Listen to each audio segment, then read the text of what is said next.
काय म्हणते रे, कशाला बोलवलं तू? काय ना काय झाला? काम होता रे, कशाला बोलवला? बोल ना. एक मिनिट. हॅलो.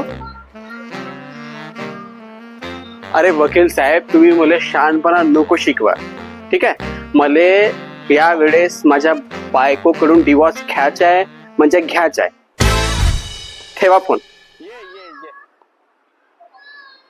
काऊन तुला काय झालं? तू काऊन नाराज आहेस? काय नाही, मी डिप्रेशन मध्ये आहे.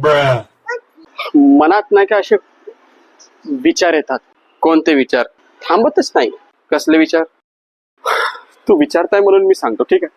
आता जसं तू डिवॉर्स बद्दल आपल्या वकिलाशी बोलला, ठीक आहे? तू बहिणीला त्रासून तिला डिवॉर्स देऊन राहिला. डिवॉर्स झाल्यावर तू काही दिवस मोकळ्या सांड्यासारखा फील करशील. तू दुसरं लग्न पण करू शकते बरं.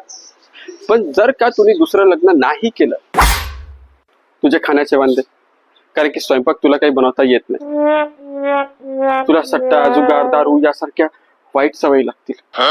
या वाईट सवयीमुळे तू कर्जबाजारी होशील, घर विकून टाकशील. कर्जाचा डोंगर वाढल्यामुळे तू पागल झाल्यासारखा फील करशील, रस्त्यावर भीक मागशील.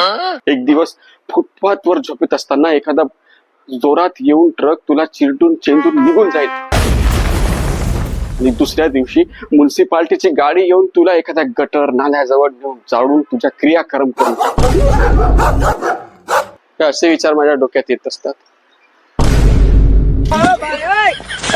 तू चला, या गोष्टीमुळे मी डिप्रेशन मध्ये आलो. सासूरवाडी बायकोच्या पाया पडील, नाक रगडी. हो ठीक आहे, जाणं तर चांगली गोष्ट आहे, पण गाडीची चाबी तर चालू कर. No, no, no, no.